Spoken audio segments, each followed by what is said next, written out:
घटना चक्र में आपका बहुत बहुत स्वागत है। सबसे पहले आज का एजेंडा।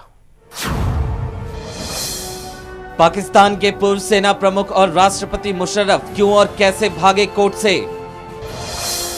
भूमि अधिग्रहण बिल पर सरकार बीजेपी के बीच कैसे बनी व्यापक सहमति, फिर भी सपा डीएमके लेफ्ट को बिल के कई प्रावधानों पर है ऐतराज। सबसे पहले बात करेंगे पाकिस्तान के तानाशाह पूर्व राष्ट्रपति और पूर्व सेना प्रमुख जनरल परवेज मुशर्रफ की।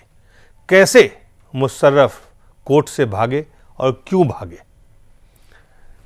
आपको तस्वीर भी हम दिखाते हैं, उस तस्वीर को भी दिखाएंगे आपको। लेकिन सबसे पहले परवेज मुशर्रफ के जो वकील हैं उनकी जो बयान है आप वो देखिए कि कैसे जेल से जब उनके जमानत को खारिज किया गया तो एक पाकिस्तान के कोर्ट ने तो वहां से किस तरह से भागते हैं।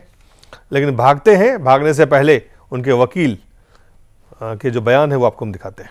Even that the judge have dismissed our appeal and he is biased, he gave the wrong decision and now we have no faith on the judiciary and the judiciary have decided to put him in the jail and we will see how they will do it. और भारत से भी प्रतिक्रिया आई है। भारत के सूचना प्रसारण मंत्री मनीष तिवारी ने क्या कहा वो भी आपको हम पहले दिखा देते हैं। जहाँ तक पाकिस्तान का सवाल है या पाकिस्तान की न्यायपालिका का सवाल है, उसके ऊपर हमारा टिप्पणी करना उचित नहीं रहे।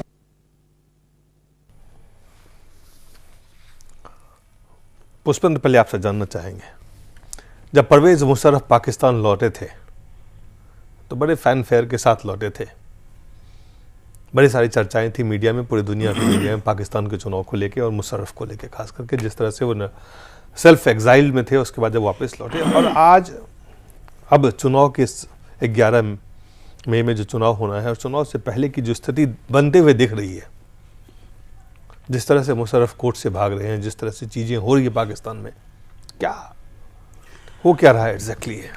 देखिए दिलीप, इसमें एक बड़ा सवाल यह है कि जब मुशर्रफ साहब पाकिस्तान से गए थे तो उनके यहाँ कोई ऐसे सियासी हालात नहीं थे कि उन्हें देश छोड़ के जाना पड़ा। वो ये बात समझ चुके थे 2008 में जब उन्होंने कियानी साहब को उन्होंने सत्ता सौंपी कि उनके लिए वो माहौल नहीं बचा है, लिहाजा ऐसा ना हो कि वो इस मुल्क के तमाम सारी चीज़ें जो उन्होंने अपने तानाशाह के रूप में की, आर्मी चीफ के रूप में की, प्रेसिडेंट बनने के बाद की, उसमें कई सारे मुकदमे, कई सारी चीज़ें हैं जो सब जानते हैं। वहाँ एंटी कॉन्स्टिट्यूशन उन्होंने की, जुडिशरी को जिस तरीके से उन्होंने गड़बड़ किया, वो अपने आप सेल्फ एग्जाइल में चले गए। और मुशर्रफ शुरू से एक ऐसे लीडर रहे हैं कि वो जो नहीं होता है उसको दिखाने की अपने चेहरे पर कोशिश करते हैं, बड़ा बोल्ड फेस लेते हैं कि he is the real man, he can do everything. और उसके बाद 4 साल के बाद जब वो वापस आए और जिस वक्त वो वापस पाकिस्तान पहुंचे और पाकिस्तान में उन्होंने ये तय किया कि जो पाकिस्तान की सबसे बड़ी पॉलिटिकल कैपिटल है, जहां राजनीति का सारा पारा ऊपर नीचे होता है, वहां ना आके वो सीधे कराची गए। और कराची में जिस वक्त कुछ चंद लोगों ने उनका स्वागत और जिंदाबाद के नारे लगाए, उससे वक्त ये एहसास उनको हो गया था कि वतन वापसी पे वो जिस किस्म से सोच रहे थे कि पूरा मुल्क ये समझेगा कि पाकिस्तान को बचाने के लिए फिर दोबारा मुशर्रफ आ गए और अमेरिका से उनके बड़े अच्छे संबंध थे और मुल्क की डॉलर की स्थिति बहुत अच्छी थी और फौजों को बड़ा एड्स मिल रही थी, ये तमाम सारी चीजें थी। लेकिन वो ये दुनिया को बताना भूल गए कि वो जब पाकिस्तान आए थे तो अमेरिका ने जरदारी और नवाज शरीफ, ये 2 बड़े प्लेयर थे, इन लोगों से बात की थी। इसी के हिसाब से उनको भेजा गया था कि इनके साथ इनकी सिक्योरिटी को बरकरार रखा जाए ताकि इनको कोई ऐसी चीज प्रॉब्लम ना हो जिसकी वजह से इनकी जान को खतरा हो। अब इसको उन्होंने गलतफहमी पाल ली कि वो यहां आकर के चुनाव लड़ेंगे और उसके बाद में फिर दोबारा से पाकिस्तान के सेवियर बनेंगे। 4 जगह से उन्होंने पर्चा भरा और पाकिस्तान का कोई कोना नहीं छोड़ा, चाहे पेशावर का चित्राल हो, चाहे लाहौर का कसूर हो, कराची हो, इस्लामाबाद हो, और चारों जगह से अलग अलग कारणों से उनके पर्चे खारिज हुए। आज जो घटना हुई है उसने ये साबित कर दिया कि मुशर्रफ ने अपने भाषण में कहा कि मैं अपने वतन वापस आ गया हूं, मैं बहुत इमोशनल हूं और मैं इस मुल्क के आईन में पूरा यकीन रखता हूं, मेरे अदलिया के अंदर मेरा बड़ा जबरदस्त विश्वास है और अब मैं जो भी कुछ होगा उसको फेस करूंगा। लेकिन एक छोटा सा आज का घटना जो है वो एक ट्रेलर था कि एक हाई कोर्ट ने उनकी एक याचिका खारिज कर दी बेल की, उसके बाद वो कोर्ट में रुके नहीं, पुलिस वालों को गिरफ्तारी नहीं दी और जो उन्हें एक हाई सिक्योरिटी कि जो उनको कॉर्डन ऑफ मिला हुआ था कमांडोज का, उनकी आड़ में वो भाग गए। लेकिन तो इससे ये समझ में आता है कि मुशर्रफ क्या कह रहे हैं और क्या हो रहा है और क्या करना चाहते हैं।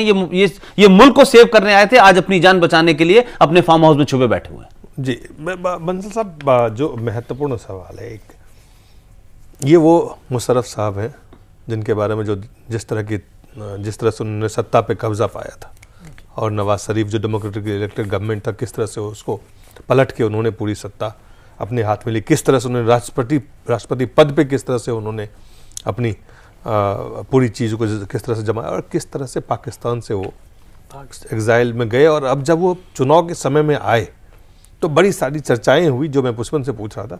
लेकिन मुशर्रफ एज ए पर्सन, जो कि इतने बिल्कुल जिसको कहते हैं, जो बोलने की जिनकी शैली, हाँ मैं I can not tell you how many hours did I stay in India and किस तरह से मैं घुसा था, उसकी जो अभी कुछ दिन पहले वो बयान दे रहे थे, जिस साहस, जिस बहादुरी की वो दर्शा रहे थे टेलीविजन, क्या वो वाकई बहादुर हैं या वो दिखाने के लिए था जब तक सत्ता था, और जिस तरह से वो आज वो भागे, उसमें कुछ उनका जो पर्सनालिटी है, जो व्यक्तित्व है, जो चरित्र है, ये वो साहस है एक्चुअली, एक फॉल्स ब्रेवडो जिसे कहते हैं। एक कमांडो है, चूंकि he has been a commando, तो वो दिखाने की कोशिश करते हैं मैं बहुत बहादुर हूं। और उसके बाद क्या है कि उनको जो गलत फहमियां रही हैं, जब से 2008 से गए, जो उनके जो प्रशंसक हैं, जो कुछ साइकोफेंट्स हैं, वो उनको फीड करते रहे हैं कि उनके बिना जो है देश की हालत काफी खराब हो गई है, मुल्क उनके बिना चलेगा नहीं।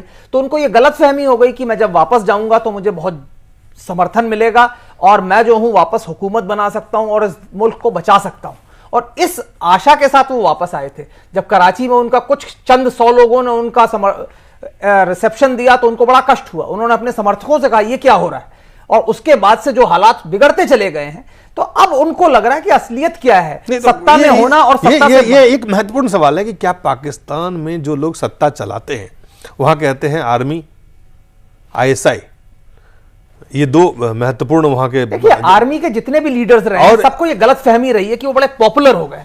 ये अलग बात है कि एक सेनाध्यक्ष होने के नाते पाकिस्तान पे हुकूमत करना और फिर आके एक जनतांत्रिक जमहूरियत के माध्यम से उसमें अपना समर्थन प्राप्त करना, मेरे ख्याल से कोई भी पाकिस्तान का आप शासक देखें, कोई निष्पक्ष चुनाव में कभी नहीं जीत पाया। अयूब खान ने बेसिक डेमोक्रेसी के थ्रू जरूर चुनाव जीत लिया, वरना कोई भी पाकिस्तान का जो शासक रहा है मिलिट्री। ये जो स्थिति है पुष्पेन, क्या ये पाकिस्तान का चाल चेहरा और चरित्र है या ये मुशर्रफ का चाल चेहरा और चरित्र है? इसको कैसे देखा जाए? चूंकि इसको देखने का नजरिया कई हो सकता है, कई पर्सपेक्टिव, कई बातें इसमें निहित है, लेकिन both as a neighbor and as a somebody who wants to keep a tab on the entire events. देखिए, अगर आप पाकिस्तान की हिस्ट्री को देखें तो जो बंसल भाई बात कह रहे हैं कि जब आप आर्मी के चीफ होते हैं और तख्ता पलट के बहाने या बैकडोर से जब सत्ता हथिया लेते हैं तो वो एक स्ट्रेच होता है, कंटिन्यूशन, उसमें ब्रेक नहीं होता। चाहे हम ज़ियाउल हक को देखें, एक लगातार स्ट्रेच में वो रहे और उन्होंने किसी को पनपने नहीं दिया, और आखिर में जिस आदमी के सामने झुक करके जिस आदमी ने उनको जनरल बनाया, उस आदमी को कहीं दूर दराज की एक हत्या के सिलसिले में केस चलाया और उस देश के सबसे पॉपुलर और जमहूरी निज़ाम से चुना हुआ प्राइम मिनिस्टर को उसको फांसी दी। उसके बाद आप देखें कि फिर वो खुद मारे गए।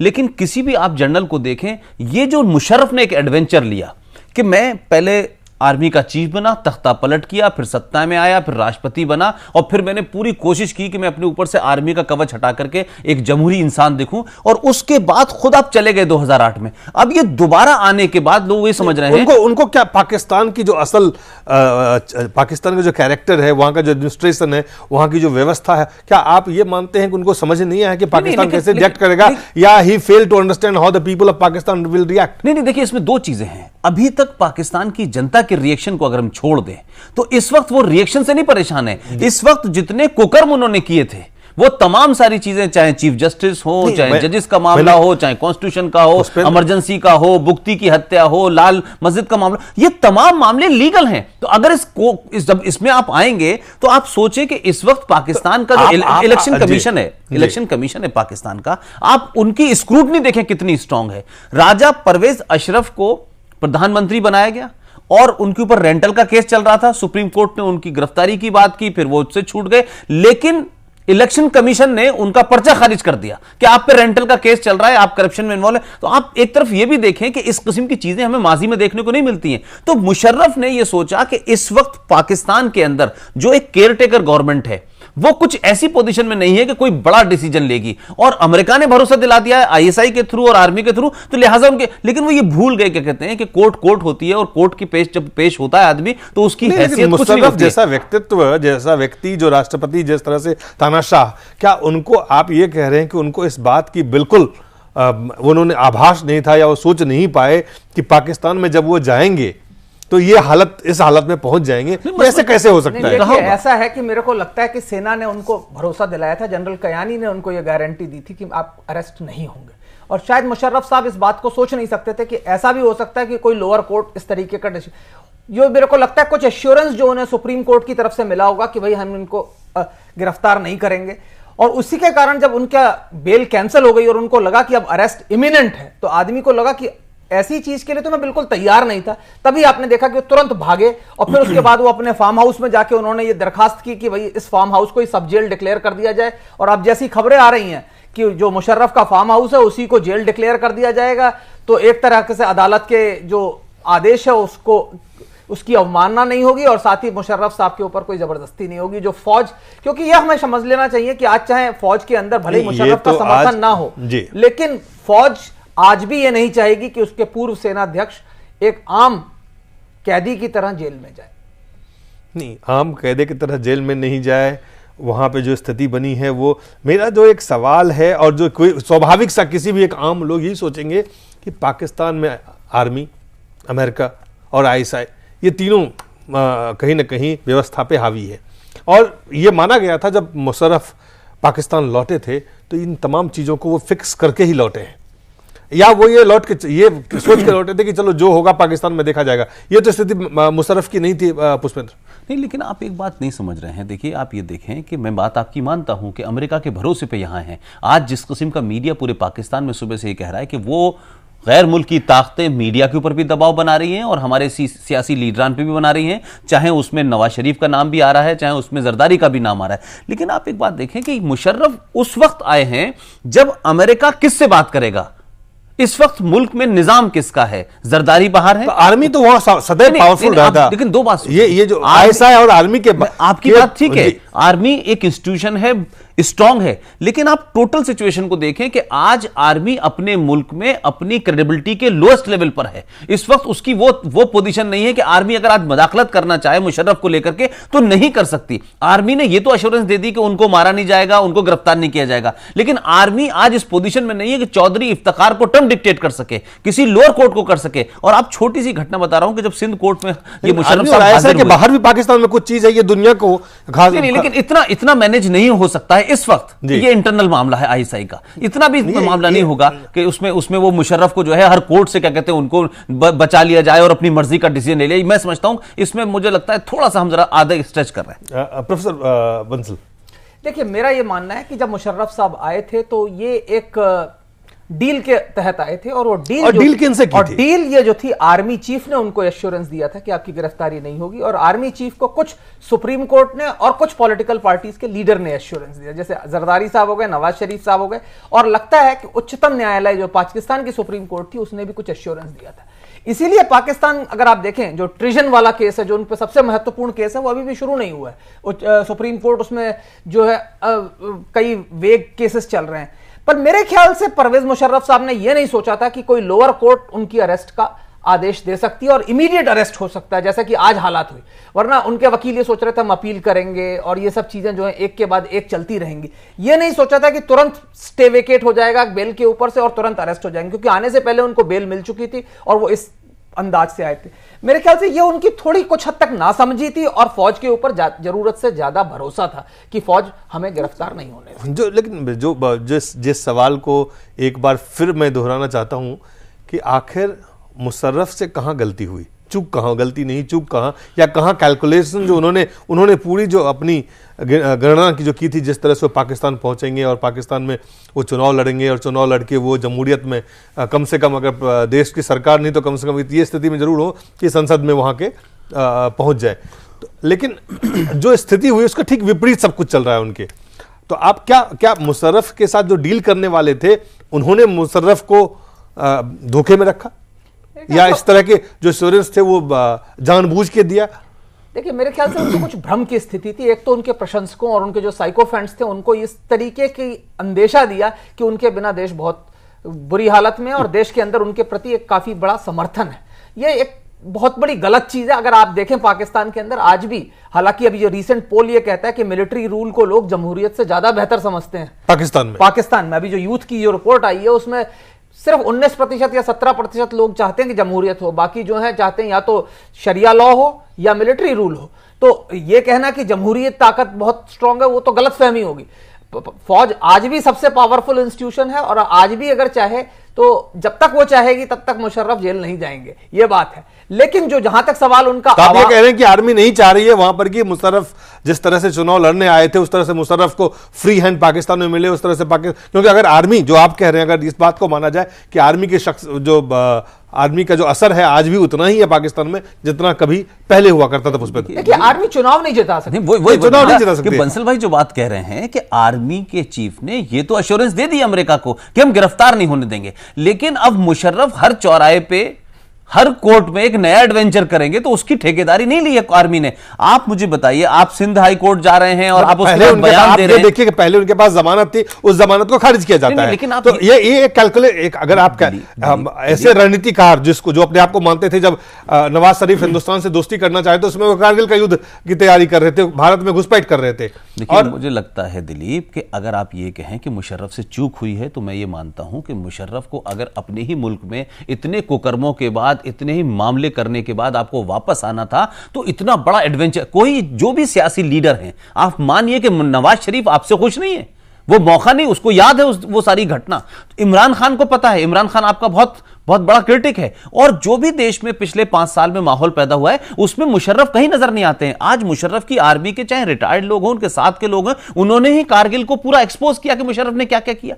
आपने अपने पड़ोसी देश को धोखे में रखा, इंटरनेशनल बरादरी को एड्रेस करते हुए कहा कि नहीं, कारगिल के अंदर जो मुजाहिदीन थे और ऐसा था और वैसा था। फिर आपको लगा कि अपने मुल्क की वो कम्युनल उसको हिस्स को सेटिस्फाई करना है तो आपने कहा हमने भारत की गर्दन दबा रखी। तो आप कहीं कुछ बोल रहे हैं, कहीं कुछ बोल रहे हैं। तो आर्मी ने ये तो जरूर आपको एश्योरेंस दे दी है कि भाई आप मारे नहीं जाएंगे, आप भगोड़ों की तरह आपके पीछे कोई पुलिस नहीं पड़ेगी। लेकिन अब आप ये भी चाहें, क्या कहते हैं कि आर्मी आज सिंध हाई कोर्ट के जज को टर्म डिक्टेट करे, कल सुप्रीम कोर्ट करे, कल पेशावर में करे। आपने 5-5 जगह से पर्चे भर दिए। तो ये सारी चीजें जो है मुशर्रफ की जो असली स्टाइल है कि वो कहते कुछ है कि अमेरिका के साथ मिलकर आतंकवाद के खिलाफ लड़ाई भी लड़ रहे थे, और अमेरिका के साथ मिलकर CIA की जो उनके पास इंफॉर्मेशन होती थी कि तालिबान पे कहां हमला होना है वो भी पास कर देते थे, इधर से पैसा लेते थे, इधर बढ़ाते थे। फिर अभी 4 दिन पहले ये पोल खुली कि साहब उन्होंने तो समझौता कर रखा था कि ड्रोन अटैक आप हमारे ऊपर कीजिए, लेकिन आप उन आतंकवादियों पे कीजिए, उन दहशतगर्दों पे कीजिए जो अफगानिस्तान बॉर्डर पे, जो भारत के लिए हैं, उन पे मत कीजिए। तो ये तमाम चीजें एक्सपोज हुई हैं।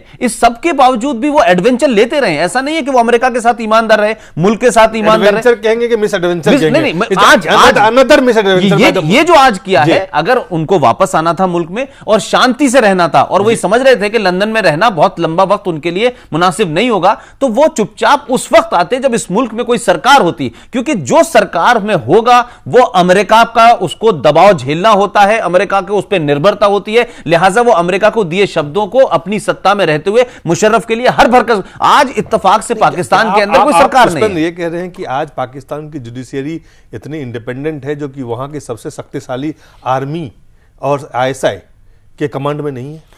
देखिए मैं आपको फिर कह रहा हूं जी, इन्फ्लुएंस कुछ चीजें ऐसी होती हैं जो अनसीन होती हैं। ये बिल्कुल राइटिंग ऑन द वॉल है, इसमें ISI कुछ कर नहीं सकती है, आर्मी डायरेक्ट नहीं कुछ कर सकती है। हम देख चुके हैं इफ्तिखार चौधरी को कितना ह्यूमिलेशन और किस तरीके से बेइज्जती की, उसके बावजूद भी इफ्तिखार चौधरी हिला नहीं। ये भी बात देखिए आप, आज आप देखें कि जिस तरह से कोर्ट में नारे लग रहे थे, कुछ वकील कहते हैं कि ये इलीगल है, उन्हें जुडिशरी पे कोई किसी किस्म का यकीन ही नहीं है, विश्वास ही नहीं है। कुछ प्रो नारे लगा रहे हैं, कुछ एंटी नारे लगा रहे हैं। ऐसा लग रहा है कि जुडिशरी ना होकर के यहां पे कोई पॉलिटिकल पार्टी की नारेबाजी हो रही है। तो आप ये भी देखें। तो आप मैं मानता हूं कि ISI इंफ्लुएंस कर सकती है, ISI सिस्टम को चला सकती है, लेकिन जो चीज दीवार पर लिखी है उसके लिए अब आर्मी जो है वो इतना बड़ा रिस्क नहीं ले सकती इस वक्त मुल्क के अंदर, जहां उसकी क्रेडिबिलिटी जीरो है। इस वक्त वो इस पोजीशन में नहीं है कि मुशर्रफ को बचाने के लिए चीफ जस्टिस को पास कह दे कि नहीं साहब, दो सवाल खड़े होते हैं। एक तो ISI और आर्मी की, दूसरा कि मुशर्रफ साहब लगातार ये दावा करते रहे कि उन्होंने देश के लिए, पाकिस्तान के लिए और पाकिस्तान के लिए, उन्होंने पाकिस्तान के अलावा किसी और चीज़ का कि पाकिस्तान के लिए हमें ये करना है, पाकिस्तान को हमें आगे। तो पाकिस्तान के जो लोग हैं, जो अवाम है, अगर उनकी प्रतिक्रिया को देखें, पाकिस्तान के लोग, आम लोगों ने किसी भी तरह की कोई उसमें, अगर आप देखें, किसी तरह का विरोध नहीं है, बहुत ज़्यादा का विरोध नहीं के बराबर है जो भी कुछ हुआ है। और जिस कुवत, जिस शक्ति से वो चुनाव लड़ने आए थे, वो कहीं दिख ही नहीं रहा है उनके प्रति पाकिस्तान में कोई किसी तरह का समर्थन है। उनके प्रति कोई समर्थन कभी ना था ना है। 4 जगह से उन्होंने पर्चे भरे, उसमें से एक शायद चित्राल से थोड़ी उनकी संभावना थी जीतने की, क्योंकि चित्राल के लोग उनसे प्रसन्न थे, क्योंकि उनके टाइम में ये जो उन्होंने टनल बनाई और उसके कारण जो है वहां के लोगों का जीवन काफी हद तक सुधर गया था। तो वो इस बेसिस पे होप कर रहे थे कि चित्राल से वो जीत जाएंगे। उसके अलावा जो 3 अन्य सीटें थी, लाहौर, इस्लामाबाद और कराची से, उसमें से कहीं से उनके जीतने की संभावना नहीं थी। पहले वो ये सोच रहे थे कि कराची से उनको MQM का सपोर्ट मिल जाएगा, क्योंकि मुशर्रफ खुद एक मुहाजिर हैं और अपने शासन के दौरान उन्होंने MQM का काफी सपोर्ट किया। उनके शासन के दौरान MQM के लिए काफी हद तक जेरीमैंडरिंग की गई, कॉन्स्टिट्यूएंसीज इस तरीके, जो डिलिमिटेशन की बात अब सुप्रीम कोर्ट कह रहा है, वो एक्चुअली वही बात है जो मुशर्रफ के दौरान जो कॉन्स्टिट्यूएंसीज इस तरीके से बनाई गई कि MQM को जो सीट्स मिले वो ज्यादा बढ़ जाएं। क्योंकि उन्होंने क्या किया कि जहां पे भी मुहाजिर्स का डोमिनेशन था, उसके साथ एक छोटी मोटी सिंधी या और अन्य कम्युनिटी की सीट का क्षेत्र जोड़ दिया, जिससे कि जो मुहाजिरों की सीट है, जो MQM की जो एश्योर्ड सीट्स है, वो बढ़ जाए। तो उनको लग रहा मुहाजिर फैक्टर जो है, मुहाजिर फैक्टर मुशर्रफ के पक्ष में है इस वक्त, या उसका खामियाजा भी मुशर्रफ को भुगतना पड़ रहा है, आपको लगता है? देखिए, MQM जब तक मुशर्रफ शासन में थे तब तक तो उनके साथ था। अब MQM को लग रहा है कि मुशर्रफ लाइबिलिटी बन गए हैं बजाय एक एसेट के, इसलिए MQM ने अपने आप को, जब शुरू में आए थे तो काफी समय तक खबर थी कि MQM जो है शायद मुशर्रफ का सपोर्ट करेगा, APML के साथ उनका सपोर्ट होगा। लेकिन जब उन्होंने देखा कि जो हवा जो है पूरे देश के अंदर वो इस तरीके से है कि लोग मुशर्रफ से बिल्कुल खुश नहीं है और इस तानाशाह को समर्थन देना हमारे लिए खुद नुकसानदायक होगा, तो MQM ने उसके बाद से उनका कोई समर्थन नहीं दिया। पुष्पन, ये मुहाजिर फैक्टर पाकिस्तान में बड़ा महत्वपूर्ण है। भारत से जो मुसलमान गए वो आज भी मुहाजिर, मतलब वहां सेकंड ग्रेड ही सिटीजनशिप है उनको। आप पंजाब और सिंध से कंपेयर नहीं कर सकते हैं। ये सच्चाई है। और क्या उस सच्चाई का ये जो मुशर्रफ के, वैसे भी जो आपने कहा कि अपने आप में उनका कभी समर्थन नहीं था, चूंकि वो सेना अध्यक्ष थे, तानाशाह थे, इसलिए उन्होंने जबरदस्ती कब्जा किया हुआ था। लेकिन मुहाजिर फैक्टर कितना % अगर देखें मुशर्रफ के विपक्ष में, विरोध में काम कर रहा है वहां पे? नहीं, मैं ये समझता हूं कि मुशर्रफ, या इसको मिला के देखना गलत होगा? नहीं, मैं इस वक्त कम से कम नहीं मानता कि मुशर्रफ अगर ये कोशिश भी करें कि वो मुहाजिर हैं और उनके साथ तमाम पंजाबी और बलोची जज जो हैं सब मिल करके एक षड्यंत्र कर रहे हैं, तो वो इसमें कामयाब नहीं होंगे।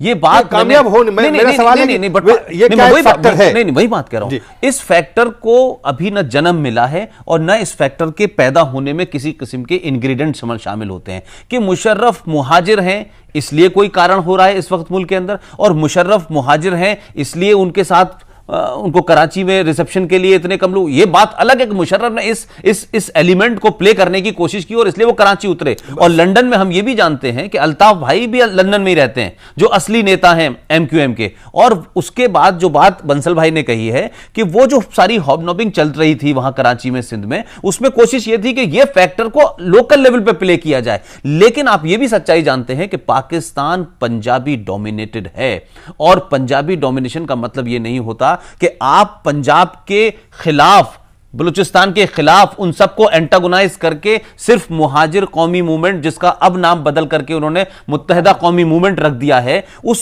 उस कार्ड को खेल करके पाकिस्तान की सत्ता पे आ जाएं। जिस वक्त वो आर्मी के चीफ थे तो मुहाजिर के नाम पे नहीं आए थे, जिस वक्त वो राष्ट्रपति बने तो मुहाजिर के नाम पे नहीं आए। लेकिन जब लंदन से कराची उतरे तो वो उनके जहन में था, उनके जहन में ये था कि उनको दो डर थे। एक तो लाहौर जो कैपिटल है वहां इसलिए नहीं उतरने की उन्होंने कोशिश की कि नवाज शरीफ का भाई शहबाज शरीफ पंजाब का चीफ मिनिस्टर है और लाहौर में उनके बगैर कुछ होता नहीं है। लिहाजा अगर लाहौर में उतरते तो हो सकता था कोई रिसीव करने भी ना पहुंचता, उस वो उनकी अपनी एक पकड़ है। लिहाजा उन्होंने सोचा कि कराची के अंदर वो सेंटीमेंट है, लोग मुझे मानते हैं, मैं अभी यहां से दिल्ली से गया हूं, लोगों को सब पता है, तो शायद जब वो कराची में फेल हो गए, मैं फिर वही बात कह रहा हूं बंसल साहब से भी कि कराची का उनकी लैंडिंग ने उसी दिन साबित कर दिया था कि पाकिस्तान में मुशर्रफ का मुस्तकबिल अब कुछ भी नहीं है। और अगर वो उस वक्त समझ जाते तो ये चित्राल से लेकर 4-4 जगह जो पर्चे भर रहे थे जिस किस्म से, और जो बयान है उनका, आप उस बयान को देखें कि जब वो सिंध हाई कोर्ट में हाजिर हुए हैं उसके बाद उन्होंने टेलीविजन पे कहा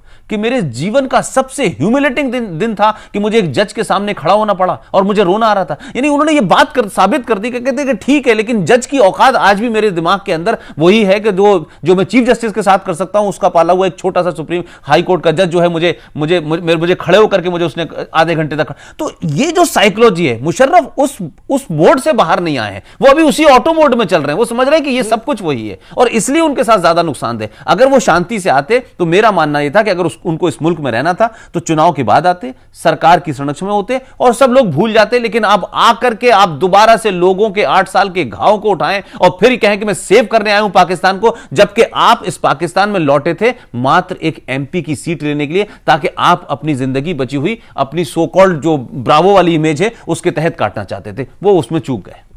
देखिए 2-4 चीजें मैं कहना चाहूंगा कि एक तो यह है कि कराची से उनको काफी अपेक्षाएं थी, क्योंकि पहले भी जब एंटी चीफ जस्टिस एजिटेशन हो रहा था, मैं आपको बता रहा हूं, जब एंटी चीफ जस्टिस एजिटेशन हो रहा था, जब पूरा पाकिस्तान में चीफ जस्टिस के फेवर में लोग निकल रहे थे, कराची में वायलेंस हुआ और उस एजिटेशन को फ्लॉप होना पड़ा क्योंकि एमक्यूएम ने उसके खिलाफ वायलेंस किया। कारण क्या था? वो कारण यह था कि एमक्यूएम उस टाइम परवेज मुशर्रफ का सपोर्ट कर रही थी। जब तक परवेज मुशर्रफ सत्ता में थे, एमक्यूएम पूरी तरह से उनके साथ थी और अभी भी वो ये सोच रहे थे कि मुत्तहिदा कौमी मूवमेंट एमक्यूएम, जो कि 80% मुहाजिरों का पूरा सपोर्ट है, जिसके साथ आज भी 80% मुहाजिर एमक्यूएम के लिए ही वोट करेंगे, चाहे डर के कारण करें, चाहे समर्थन के कारण करें, चाहे उनको लगे कि यही एक हमारा रहनुमा है। लेकिन वो अल्ताफ हुसैन की बात जो लंदन से जो बोलता है उसके ऊपर चलते हैं।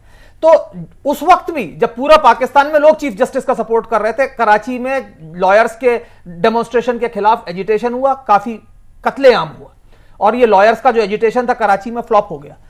लेकिन अब एमक्यूएम ने रियलाइज किया कि अब इस वक्त परवेज मुशर्रफ का साथ देना एक डूबते हुए सितारे के साथ जाने के बराबर है और एमक्यूएम खुद इस वक्त प्रेशर पे है क्योंकि सुप्रीम कोर्ट डिलिमिटेशन की बात कर रहा है। दूसरा क्या कि पाकिस्तान का जो एथनिक बैलेंस है वो चेंज हो रहा है। मुहाजिर्स की पॉपुलेशन जो कराची में एक समय 50% से ज्यादा थी, वो 50% से कम हो गई है। पठान कराची के अंदर आज 25% के करीब हैं और ऐसे हालात में एमक्यूएम को अपने कंसोलिडेशन की जरूरत है। हो सकता है उसको अन्य कम्युनिटी से भी वोट चाहिए, तो वो मुशर्रफ जैसे डूबते हुए सितारे के साथ अपने आप को नहीं बांधना चाहती और डूबना चाहती है। तो जो बात बंसल भाई ने कही है कि वहां आप ये भी देखें कि एमक्यूएम एक जमाने एक छत्र राज था उसका, अभी पिछले काफी समय से उनको एएनपी से बड़ा चैलेंज मिल रहा है। जो काम एमक्यूएम के लोग करते थे, हफ्ता वसूली, टारगेट किलिंग, वो एएनपी कर रही है। अब उनको एक एएनपी से जबरदस्त चैलेंज है। ऐसे में वो इस पोजीशन में नहीं है कि मुशर्रफ रिटायर्ड लाइबिलिटी को सर पे लेके घूमे। एक कुछ और भी अहम सवाल है, छोटे से ब्रेक के बाद वापस लौटते हैं।